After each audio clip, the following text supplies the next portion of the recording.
All righty. Hello, everyone, and welcome to this webinar. I'm Janet Walden. I'm the CEO of the Center for Collaborative Solutions. We're CCS.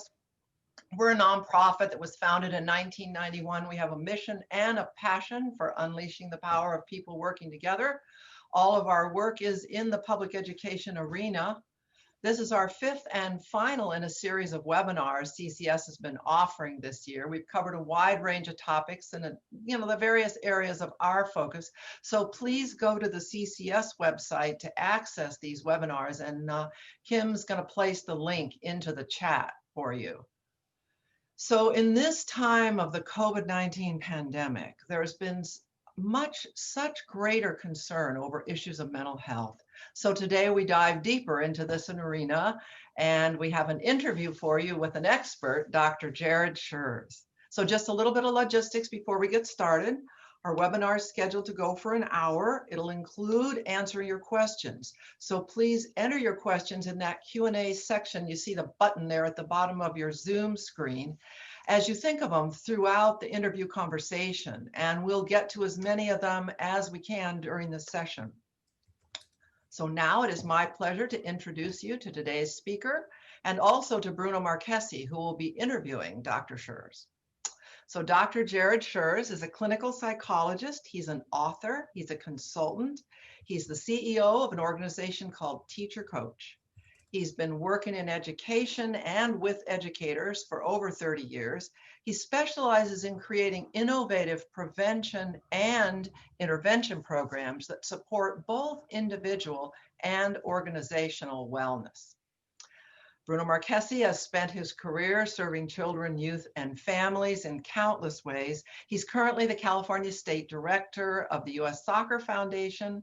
Previously, he served as our CCS Chief Operating Officer, and he was in charge of our Healthy Behaviors and our My Brother's Keeper initiatives. Before that, Bruno's had years of experience in the expanded learning field.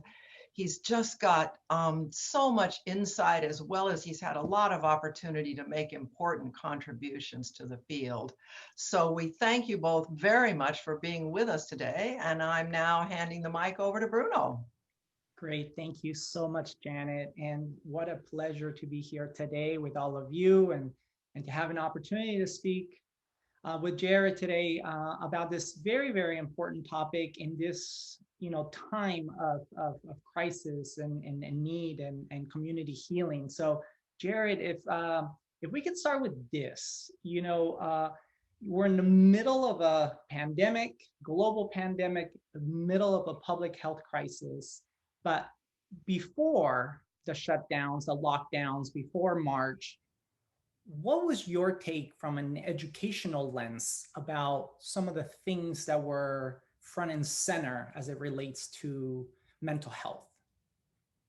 Thank you, Bruno. And let me first start by saying how nice it is to be here with you. Janet and Ruben and the leadership team have just been tremendous, and I'm so appreciative of your organization and what you do. Mental health has been perhaps the underdog in education. We all recognize the importance of having a healthy workforce, of having resilient families and children.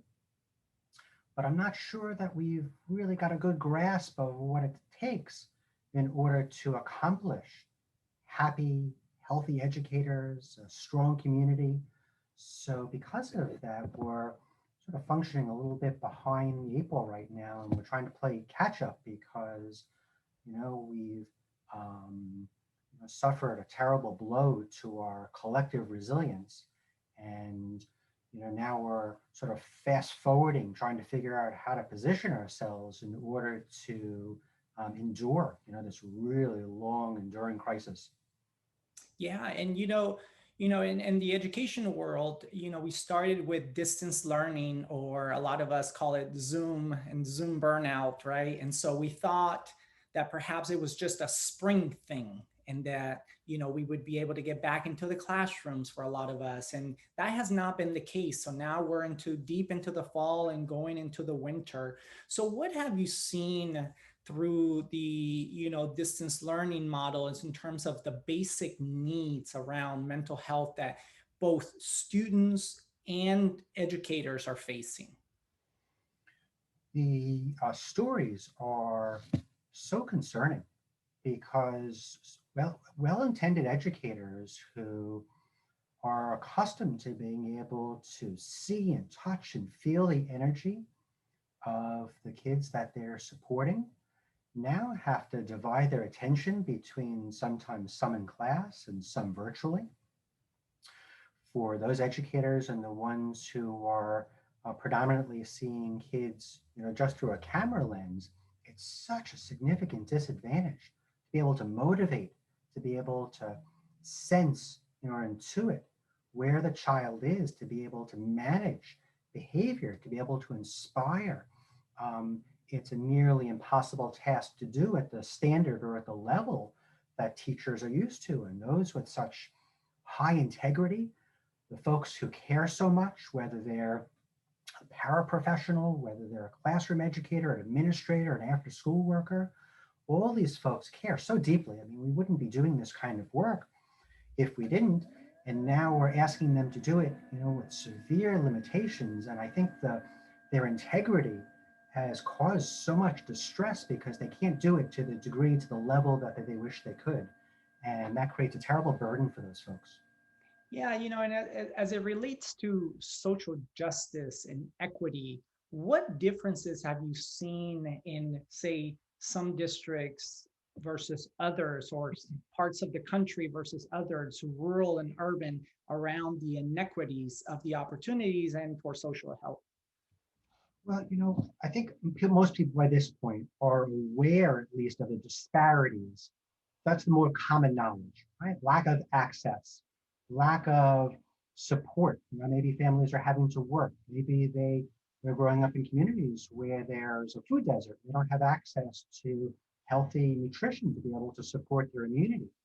But I think what we're also seeing, in addition to sort of the health inequity, is this freedom to embrace sort of disparate views and to sort of vocalize things that might have been an impulse or they might have heard someone say. I'll give you, for instance, I was talking with a teacher just a couple of days ago, and she was teaching a lesson. I don't recall exactly what the lesson was, but the feedback from the students included some strong, both implicit and explicit bias. And it was shocking to the teacher, who prides herself on a classroom full of children who are open-minded and thoughtful and considerate. And here she is hearing these children talk about issues that were, likely spawned by media or by adults that they heard. They weren't sort of always well articulated. And it got her to thinking about how to provide equity in a classroom and how to be fair to children who even have such divergent beliefs as her. And that was something that I hadn't thought about a whole lot myself before, because we've been traditionally thinking about kids and families who are just at such a disadvantage. Now we're, wrestling with how to create the sense of fairness and receptivity among people who are sometimes very polarized in terms of having and being entitled and not having and being very impoverished. It's a real challenge for educators. Yeah, this is why I appreciate the Center for Collaborative Solutions and folks that are putting out content that is helpful in this particular and around this time.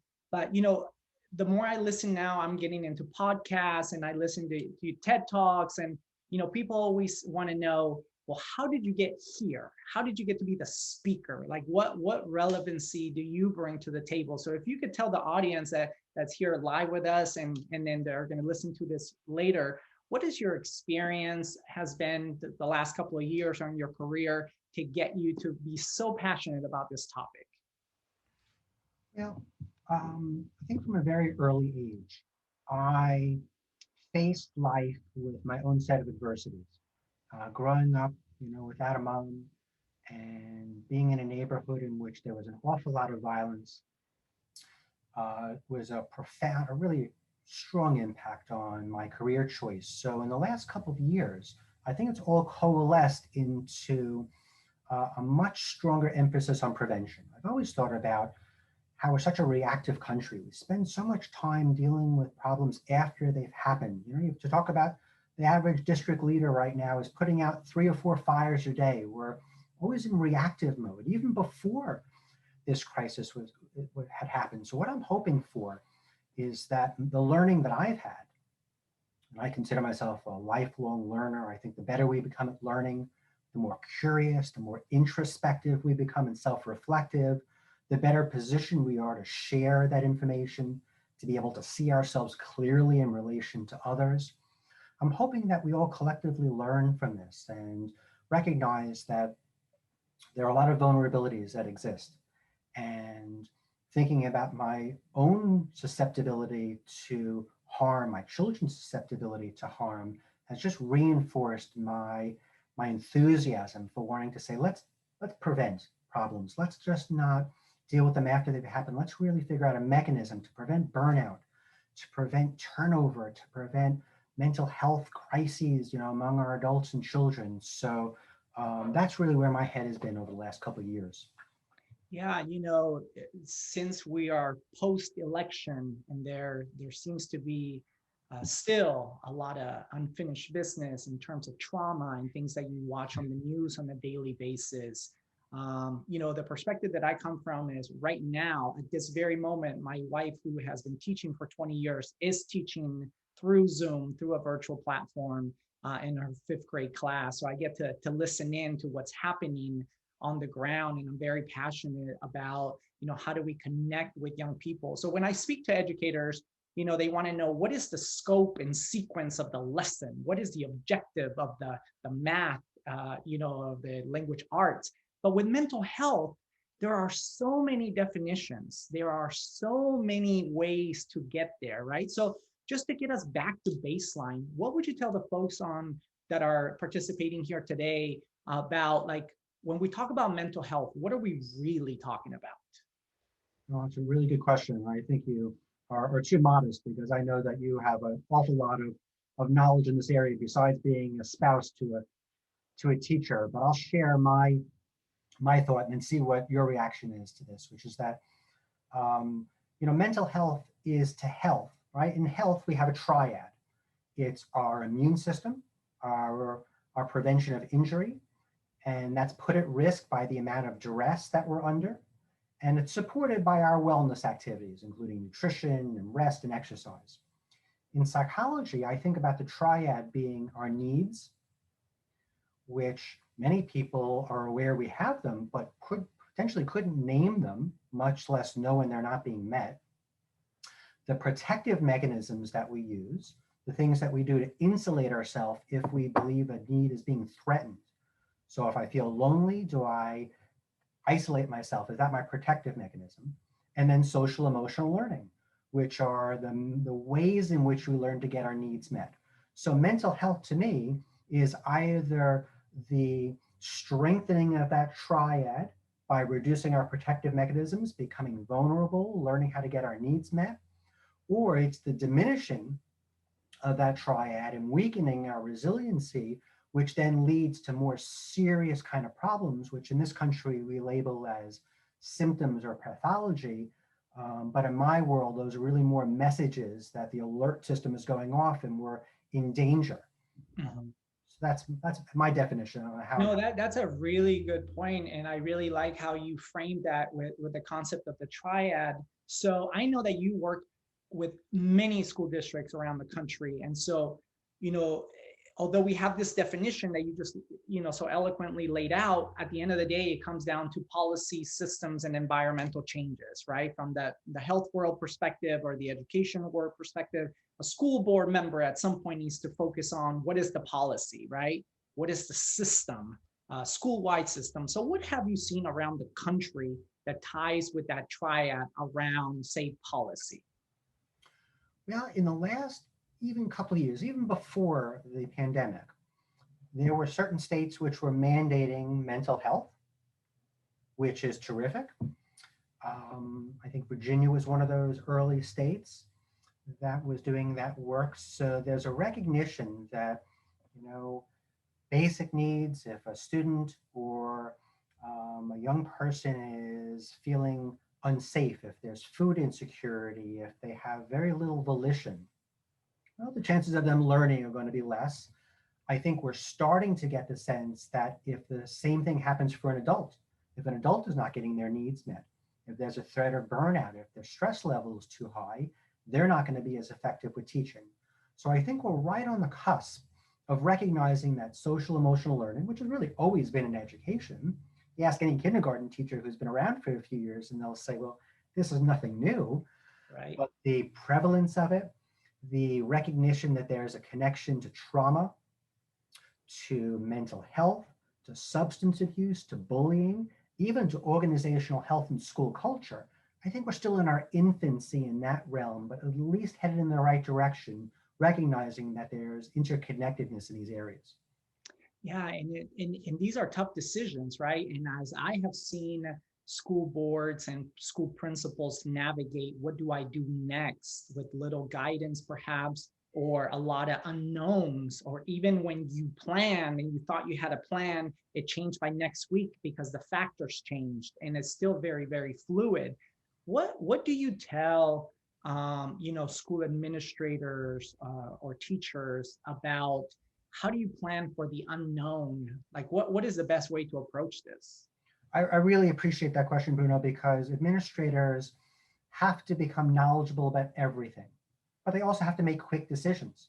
So when deciding on some kind of prevention or intervention program, oftentimes it's what's most noticeable, what's in front of them, maybe what a colleague is using. So the idea of getting better information to these administrators, to the board members about how to be discerning, how to recognize that we need some kind of paradigm, right? A program is good, but if it's not grounded in some kind of theory, not just research, I think research is good, but it has to be grounded in some kind of theory that ties into developmental issues, that ties into personality, that ties into learning, well, then it's not going to be nearly as efficacious as a program that has all those different components. So what I would say to the teachers and to the administrators out there is that try it on yourself. If you're experiencing some kind of relief, if it feels like it emboldens you, if you can sense how your own resiliency would be improved by it, well, you're going to embody it, right? As opposed to just throwing more work at you and asking you to now implement this in a classroom as just another curriculum. If you believe in it, if you're living it, well, it's going to be a much more natural fit to emulate and to support the growth, the personal growth of your students. Yeah, so let me ask you this, because how do we have these courageous conversations, both from policy to practice and practice to policy, where you're going to tell me, well, we're going to implement, we have to focus on mental health, but we don't have any instructional time to give from the other priorities that we have, like language arts and math skills. So where do I fit this in? There's a small movement around shared leadership. And I think because for the longest time, we've been very hierarchical in our organizations, especially social service agencies, that the top-down approach became burdensome for the decision makers, and that forced them in a way to have to make either quick or less informed kind of decisions. In districts that have shared leadership, there's one in New Jersey, Del Rand School District. Brian Broschels, the superintendent, such a wonderful leader. And you talk with his administrative team and his teachers, and they're just excited to come to work. They feel empowered. They have a voice. You know, we talk a lot about student voice, right? Because we know that when someone's invested, then they're going to be more apt to help, to support in decision making. Mm-hmm. So I'd like to see a little flatter leadership structure. I'd like to see more teachers brought into decision making, especially ones that impact them, and certainly being on the front line. You know, these after school workers and teachers are more knowledgeable oftentimes than the administrators. So having a system in which you can implement, measure, iterate, and everybody feel invested in the learning, even if the outcome wasn't what we expected. Yeah. And so I want to take a quick pause here to just let everyone that is attending live that feel free to use the question and answer chat box on the bottom right for you to ask any questions. We'll definitely get to some questions. either through our conversation or definitely at the end. So feel free to type in your question there. And again, thank you to all attendees that are here live and those who will be watching the recording later. So now let me turn a little bit now to, post-pandemic, right? So at some point, perhaps this goes away, or we go back to the classroom, or just simply, resembles not a Zoom class. What are the lessons learned of what we can do from the restart? I think the hope, at least from the perspective of a mental health person, is that we forever integrate personal growth and professional development into our lives moving forward. Teaching and educating and supporting children is one of the most personal of all professions. We expect educators to sacrifice. We expect them to build relationships without being aware of boundaries, without necessarily knowing how to look inward and self-reflect. And if we can support them by helping them learn more about themselves, understand how you can't just leave your issues at the door, they come with you into the classroom, then we're going to have a healthier workforce that's more resilient, that is better prepared for future crises. And not just one. I think we've got challenges around technology and our growing dependence. We're going to have to work on the learning for very young children that closeness, physical proximity is dangerous. And there might be some reprogramming that has to go on in order to help children learn how to pay attention. Their natural instincts are, I want to hug, I want to get close. But we've taught them that that's not safe. Well, we don't appreciate, but that's going to take some time for them to learn. I think we're also going to have to do some work on morality. I hear young people talking all the time about creative ways they've gotten around the lesson, or that they've been able to figure out how to sort of shortcut things. Well, accountability, taking ownership for one's actions, having a moral compass. I think these are some pretty important issues in the country right now, and particularly for young people. I think there's also issues around apathy and indifference. Some of the most motivated young people and adults I've had the fortune of talking to have a level of indifference that's very concerning, that we're going to have to figure out how to sort of reconnect them and engage, not in a sort of, I'm a technology company, I want to sort of capture their eyeballs, but engage in a way that it requires us to look beyond the surface of something, really invest ourselves as a person and make meaning of something. Deep contact with other people. When we were relating so superficially for a long time. So I think there's an awful lot of work that we have to do. And we didn't even talk about mental health, right, in that whole diatribe.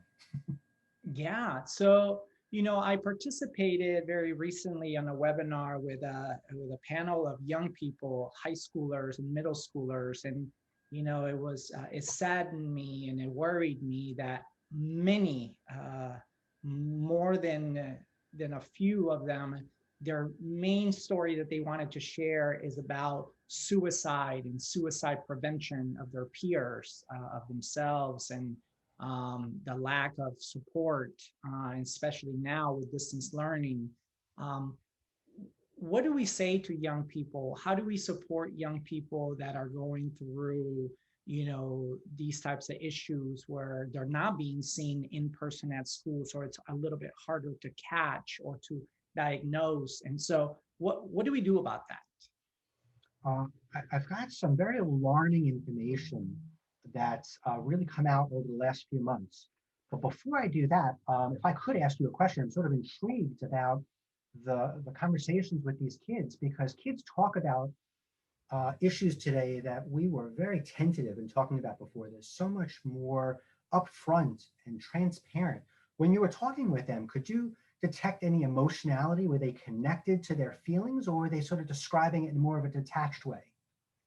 Yeah, what was very interesting about that conversation, and I see it with a lot of my friends that are adults, is that, that the issue that they brought up mostly was, you say something through social media, right? Even my adult friends say something to social media, and by the third day, they'll forget that they said it, but you don't. And so now you hold resentment and you don't get to see them and resolve that in person as you normally would pre-COVID-19. And so now you're walking around with these feelings and issues with you. And so what one of them said that was very interesting was, just wait until I get to go back to school and see that one person. Well, guess what's going to happen? That person's going to get beat up for what they said. And, now we're like 8 months into this and they're holding this for 8 months. Right. And so I worry about this and I don't know. And the reason why I'm mentioning this to you, and because I want to turn over to the teachers. And so the teachers are also facing trauma. And I find that the educators is such a noble profession where it's about, like, how much can I give? How much can I give? And is it selfish for them to also receive when they feel like they need to give to everyone else? Is it selfish? You're so insightful, Bruno. It's why I love talking with you.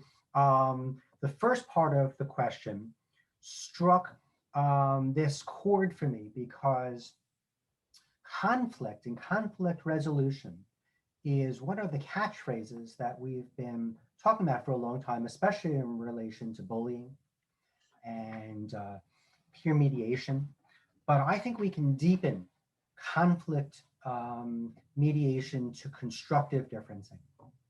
In my world, as a psychologist, which my kids often tell me is not the real world, but they're not here to heckle me, is that we tend to look for differences in terms of, well, we'll agree to disagree, or maybe we'll just find a common solution. But differences are actually what create the greatest depth in relationships. Mm-hmm. If you and I can be at odds about something, and we can stay in contact, and we can learn from each other, and we can be curious, and I can see, ooh, I reacted to what Bruno said, but that's because of my own stuff, right? Now, that kind of differencing has created depth, and that's where intimacy comes from. That's where resilience is built off of, and that's how relationships are able to sustain and navigate through all kinds of challenges. But with the polarization in the country, with the increased use of technology and social media like you talked about, we just move on. And that's not teaching children how to deal with differences. So the second part of your question was about trauma. Did you want to react to that before I went on? No, please, because I definitely, we want to take as much time with you. Well, I'm a psychologist. I'm not used to talking this much. I'm used to listening. So forgive me if I'm questioning. But when it comes to trauma, I know you're right, that teachers have to feel permission. That we, in the past, I think, defined trauma, which was really more about acute trauma. There was an episode, an incident. Perhaps it was a car accident or a shooting. But trauma can also be chronic. Food insecurity, long-term deprivation of getting our needs met. These are the kind of things that weaken us and can potentiate a traumatic response, even if we don't necessarily have to label it trauma. So permission for teachers to be able to talk about this without having to put labels on it, without having to be questioned about diagnoses and treatment, but just to be able to say, yeah, I'm rattled. My resiliency is in the basement. I am just not functioning well. My operation is diminished and I can feel it. And permission to be able to talk about that without judgment, without labeling. That's going to allow people to sort of come together and to have some shared experiences, to have what's called a corrective emotional experience, which is what happens when someone is able to feel less alone and less afraid of hiding. We do a lot of hiding of our inequities and frailties and insecurities because we don't want to be judged or we don't want to be seen less as. But when we can embrace that, when we can be human, then the healing begins. So hopefully teachers and educators are going to feel permission in their environments to be able to engage in those kind of creative conversations or courageous conversations, like you said. Yeah. So how do you feel about, many stories of staff meetings, teachers and principals, where the principal says, how are you taking care of yourself? How are you doing self-care? And either you have to up one, the last person that spoke, or you have to make something up. Maybe you don't feel like talking at all and you feel like you have to say something. So how do you feel about that environment? How do we build that environment? I had an exchange with a superintendent today who heard me speak earlier in the day, and he wrote to me and said, there's a lot of resentment. I'm trying to ask my faculty how they're doing, but I'm getting agitation all the way to outright anger. And it's discouraging for a district leader who wants to have an open environment. Now you have these folks, and it may not be the entirety, it may just be a handful, but that can create a milieu which isn't particularly comfortable. What I like to do is called harnessing the power of resistance, which means that there are always forces for change and forces for sameness acting on people all the time. As a therapist, if I'm encountering resistance, which is not opposition, it's merely those forces acting against each other, I want to spend a lot of time exploring it. Mm-hmm. I don't want to have expectations that they're going to push through and just open up and we're going to have, this wonderful collaborative space. I want to make it safe to be able to say no. If you're pissed off, if you're not happy, if you feel like we've done things to contribute to your unhappiness, this is the time. If we're going to have a new era in education, if we're going to truly transform, and that just doesn't mean changing the outcome, that means changing the process of how we operate, we need the kind of environments that are supportive of organizational health, infrastructure, climate, adaptation.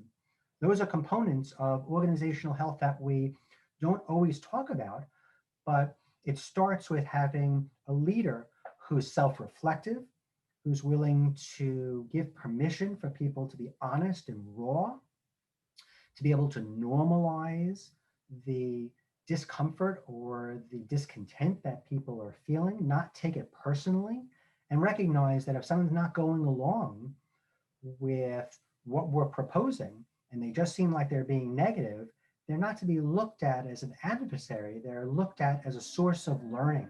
What can this person tell me about the organization? What can I learn about my leadership style that the people who are happy may not have the information for me about?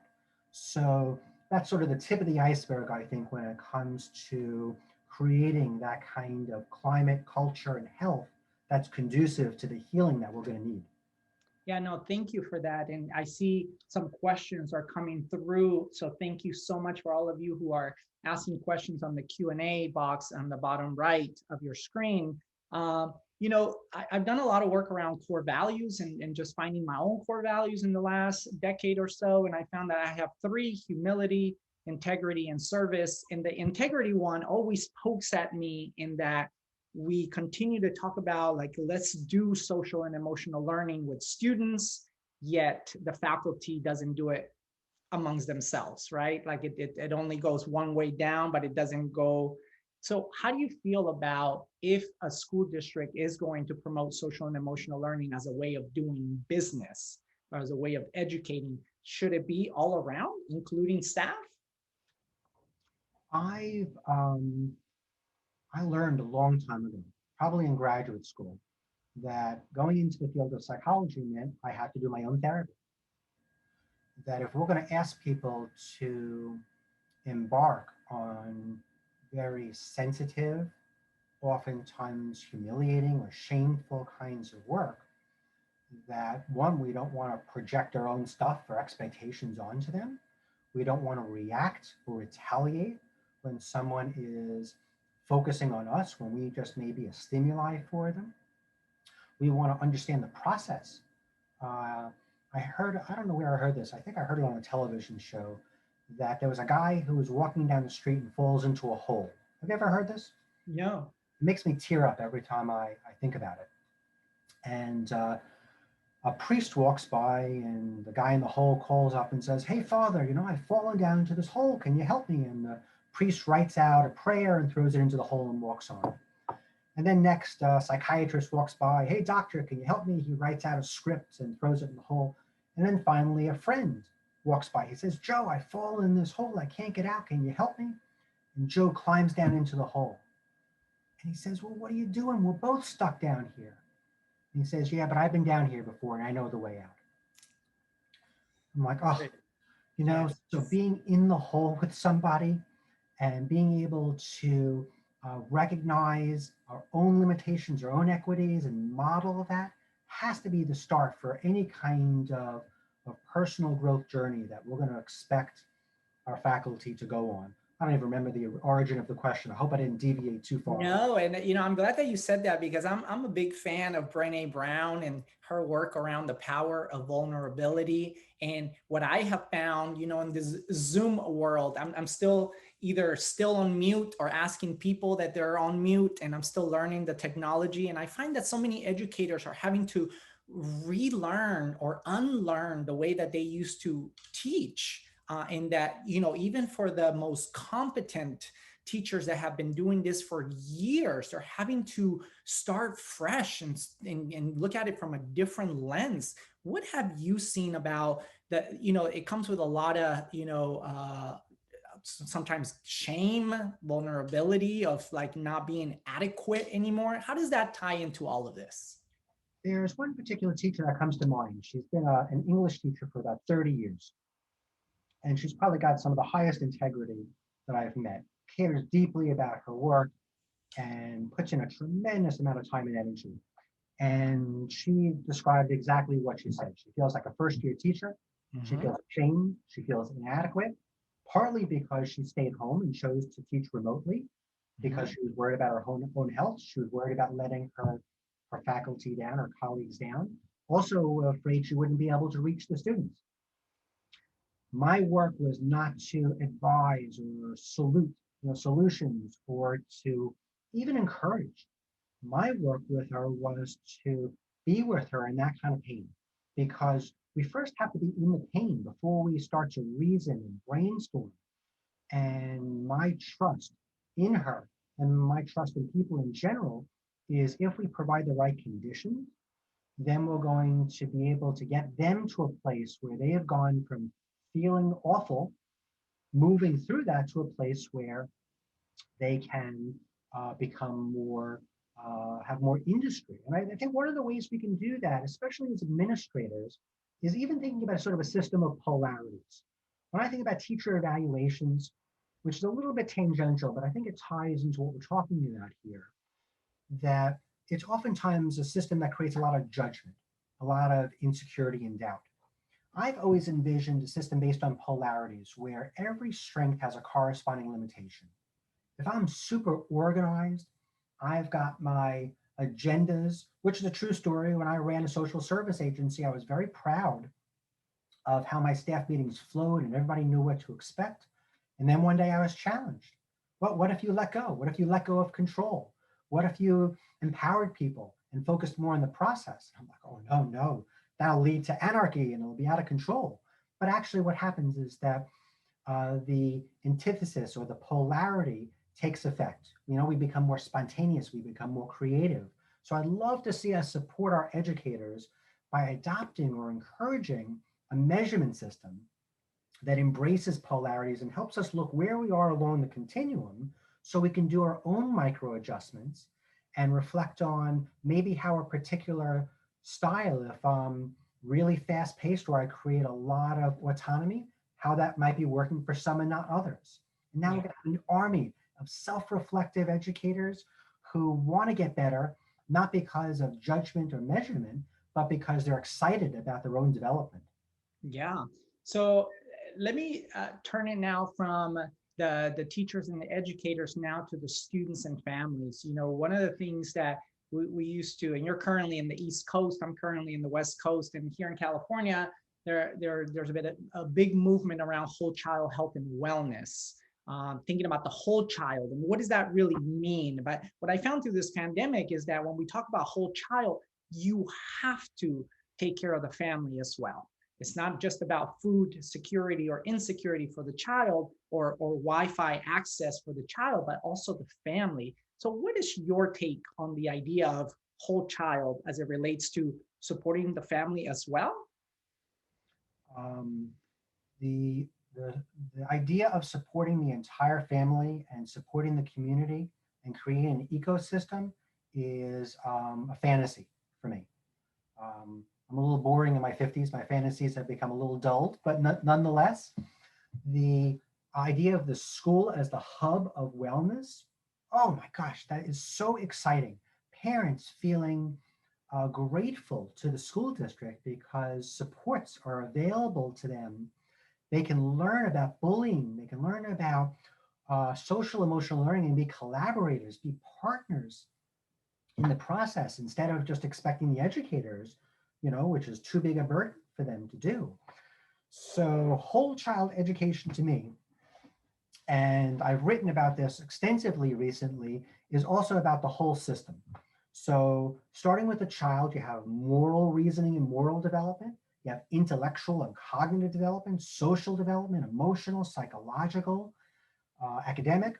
So integrating all of those areas. And again, moral development has been a challenging because we started with character education, we moved away from it. I'm not talking so much about that as teaching about how do we anticipate the consequences of our actions? How do we take ownership? So it's that kind of moral development which ties very much into social emotional learning. We can't separate one from the other. But doing all this in a system that embraces it in their mission and vision, in their operations, so that it's flowing from the top. And I know this is what you were alluding to because you are an advocate of having systems that are healthy, that are doing what they promote. So whole child education is a complex topic because you're going to have a lot of people who are going to give a lot of different opinions and beliefs about what it looks like, but that's okay because we need a democratic process. We need a lot of brainstorming and debating. But I think if we include those elements, the layer of the relationship, the layer of the school culture and the classroom environment superimposed on that, we're headed in the right direction because no one functions in a vacuum. Yeah. And if a student is coming to school and they are terribly stressed and they're disruptive in class, and we don't pay attention to the fact that maybe they went a couple of days without food, maybe their father didn't come home and they're worried, and we don't have a way to incorporate that kind of learning, and we're not set up so that the teachers can be supportive and the peripheral staff can be supportive of that, then we're going to potentially feed into the resentment of the child and even create re-traumatization. Listen, a very innocent educator who is intent on making sure the class is moving forward, who can't just stop for one child, who can accidentally, inadvertently create more harm if we're not set up, if they're not given the time and the resources and the knowledge about how to address the whole person. Yeah, no, thank you for that.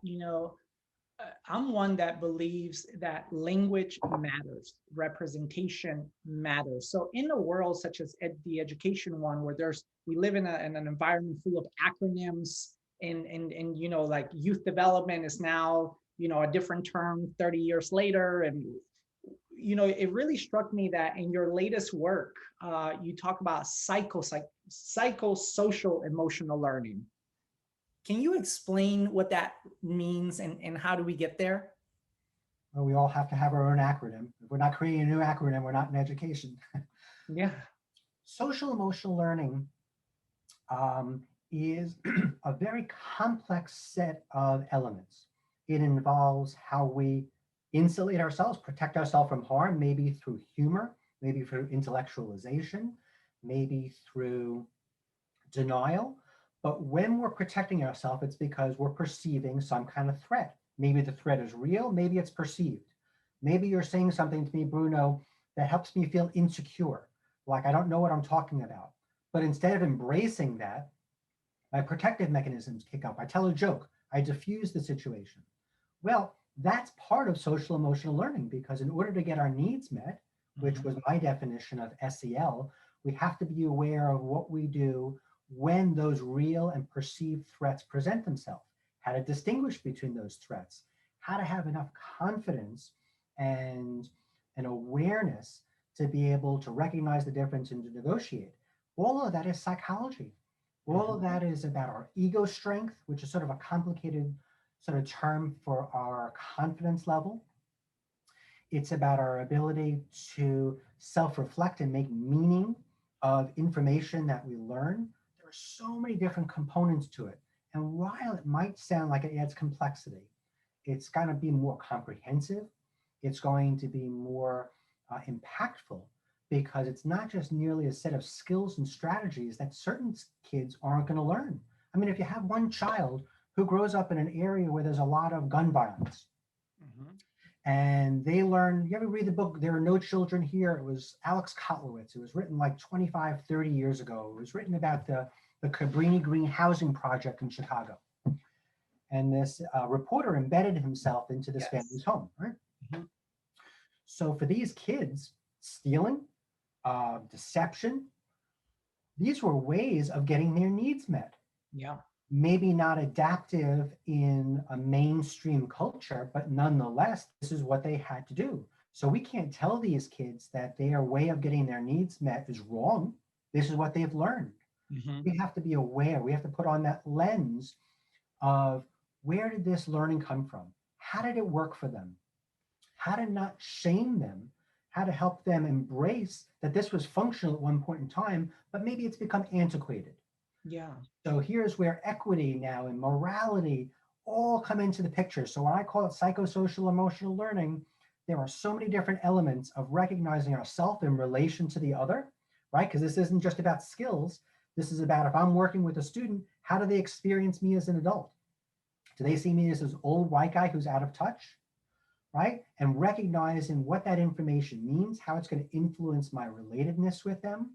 So as you can see, lots and lots of components that make this more than just a set of skills and tools that we embed into a curriculum. Yeah, no, thank you for that. And so the book is called Whole School Health Through Psychosocial Emotional Learning. I'm going to ask Kim to put a link on the chat box for everyone to be able to look at that a little bit deeper. One question that I have is, earlier I spoke about my wife and that she's teaching and the educators are talking about scope and sequence, but I have found through the pandemic and the lockdown that we're focusing on two additional items, which is engagement. How do we keep these kids engaged? And is it relevant in their world at this moment? More than just or as equal as the scope and sequence. And so, one of the questions that we have in the chat box is, where rubber meets the road. We have students that don't even attend the Zoom meeting. They don't even show up. They haven't shown up. They were, missing in action for 3 months in the spring, right? Then we have the ones that show up are not engaged. They don't even turn their camera on. They don't speak. They don't want to, right? Then we have the ones that try, but they realize that it's not for them. How do we help educators figure out that to navigate through this of the different versions of students that are showing up or not showing up? Every educator wants a tool. They want a strategy, and it's understandable because nobody wants to feel powerless. Nobody wants to feel ineffectual.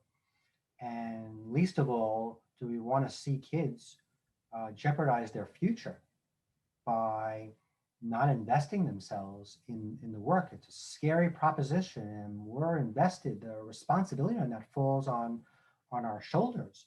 So the idea of a child not showing up where we can't even reach out to them, we can't even ask them what's going on, to not even give us a chance, that is about the worst punishment you can imagine for an educator, and terribly unfair. So the first thing I say to educators is, if you take ownership of that, make sure that you're only owning your part. Because if you burden yourself with the idea that somehow you could have done more, you're doing yourself a terrible disservice. There's always something that could be done more. As a therapist, I can't make somebody want to be open, receptive, lower their defenses. I can only create the conditions that are right for someone, and when they're ready, they'll get to what they're ready to do. Mm-hmm. In teaching, we may not always have that luxury, but if we make sure that they know that we're authentic in our caring for them, that we're willing to take feedback and be creative about their ideas, mm-hmm. if we're willing to check in and make sure the relationship is important, if we're willing to spend extra time with them when they might be struggling with something, then that lays the groundwork for, like you said, making topics relevant and interesting and fun Listen, this is an extremely challenging job for an educator to always make things fun and interesting. It's draining. It leaves educators feeling like they sometimes have no gas in the tank at the end of the day. So to say to them, listen, just make it fun and stimulating is not fair, right? Who has the time and energy to do that all the time? But shared ownership, like I was talking about shared leadership, shared ownership, let the kids be invested in brainstorming with you. If you were the teacher and you're going to be the teacher for the day, what would you like to see us do? Right? Get them involved in the process so that their investment in the outcome is directly proportional to what they're putting into it. Those are some simple ways. I mean, this is the kind of stuff that can take hours to really plunge into because there are all different levels of resistance. Mm-hmm. I like to look at where the manipulation is coming from. And for me, manipulation is just a fancy term for how do we get our needs met. So if the manipulation is avoidance, if the manipulation is complacency or disruption, it's indicating to us that a need isn't being met. And if we put on our psychologist lens, the P in SEL, how do we figure out what that unmet need is? And how do we go about helping them become aware so that they can meet it? That's the first step in helping to bring about a higher level of engagement, because now a child feels like we're invested in their well-being and we're actually helping them discover something that may have been in their blind spot. Yeah, no, thank you for that. So now I get to take off my educator hat, and then I take off my philanthropy hat, and now I put on I'm a father of 2 daughters, one in high school and one in 6th grade, and they've been on virtual learning for this whole time. And at first, like many parents that I've spoken to, they were like, I didn't realize that my kid, sits upside down on the dinner table to like look at the iPad while they're not learning anything. The teacher's not teaching. There was so much blame about. And at first, I was like, you know what? Maybe these things happen all the time in the classroom. You just didn't get called for many of them unless your kid punched somebody else, right? But now that's just who they are. But then I started noticing as we spend more time in my bubble and at home, I'm watching the news, I'm watching the coverage of the election. And my kid is worried because I'm worried about what I'm seeing, right? They're seeing what I'm seeing. They're feeding off of my language and my, so there was a lot of trauma that was being shared just from, my actions, my reactions, my language, right? So how do we, as, parents, how do we build these relationships with kids? How do we re-engage in a healthy way so that we're promoting whole child health and wellness everywhere, at home, at school, and everywhere else? What would you say to that? Well, since you took off your professional hat and put on your parenting one, I'll put on the parenting hat too. I thought you were going to tell me to put on my cleats and we're going to play some soccer. I got nervous. I'll tell you what I learned from my middle daughter, who is 15, that she became an activist. Right? Social justice became a passion to her. And this was a huge relief because out of my 3 kids, being the middle one, she was kind of the most lost. And she did what a lot of kids were doing. They got on social media and they were disruptive in a good way. They banded together, they challenged the norm, they got involved. And what I did as a parent was I learned. I said, teach me how you're doing this. Yeah. Show me what TikTok is. What are you learning from it? What concerns you about it? If you were to shape education, in addition to society, what would you want to see happen? And the brainstorming, the creativity was wonderful. And it created this nice environment where we could be together. And kids want to be the expert. They want their parents to be in a position of not knowing something and being interested in their viewpoints. Mm-hmm. And even when, I heard something that I might have considered maybe not well thought out or even a little bit on the edge, I stayed with paying attention to how much energy and effort and creativity was put into the process instead of judging what the particular ideas were.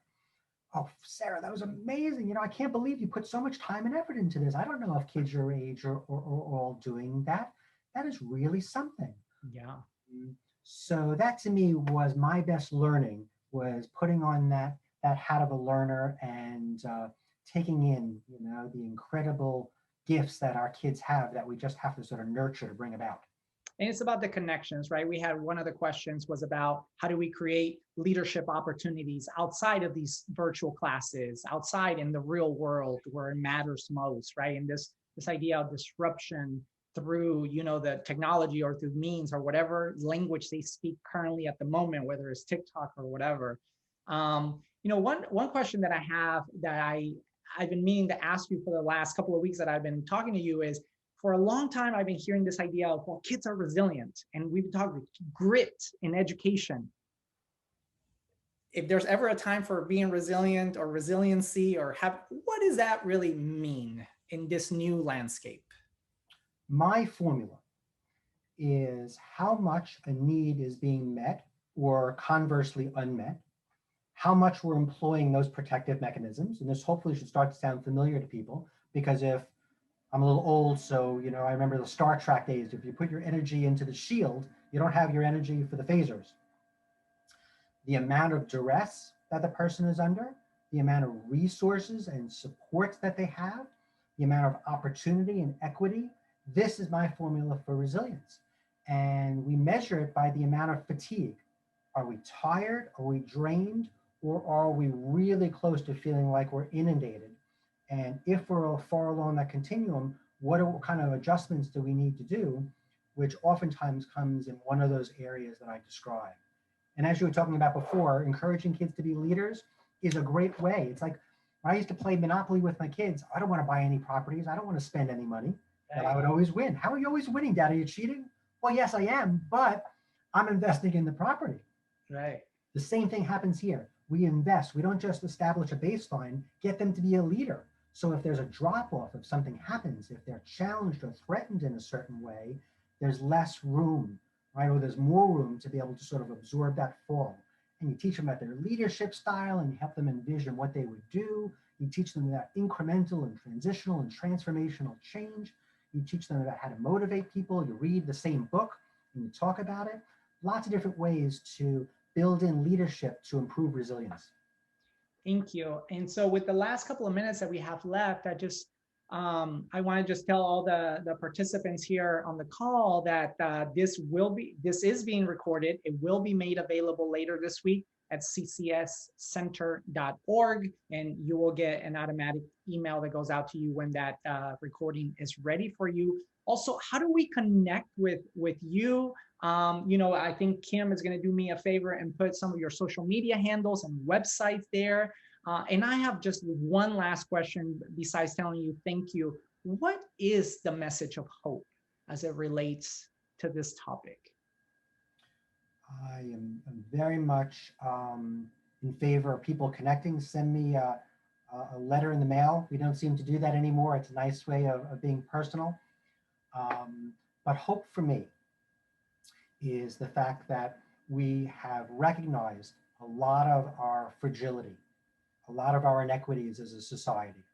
We now see that we've been doing terrible disservices to large groups of people, that systemic racism is real, institutional biases and racism, implicit and explicit bias, that mental health is needed, that it's been a hard lesson, but that's how we generally learn as people.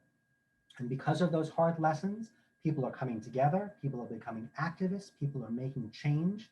And that's what we do as a human being. When we're faced with a traumatic situation, we learn from it, we grow from it, and we try to build upon that. And I think that's what we're starting to do collectively as a society.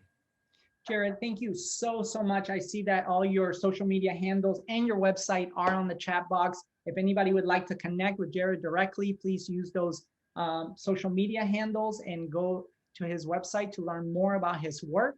Jared, thank you so much for this phenomenal conversation. I would love to continue it for a lot longer, but we have run out of time. So have everyone a great afternoon and great rest of your evening. Thank you so much, everyone.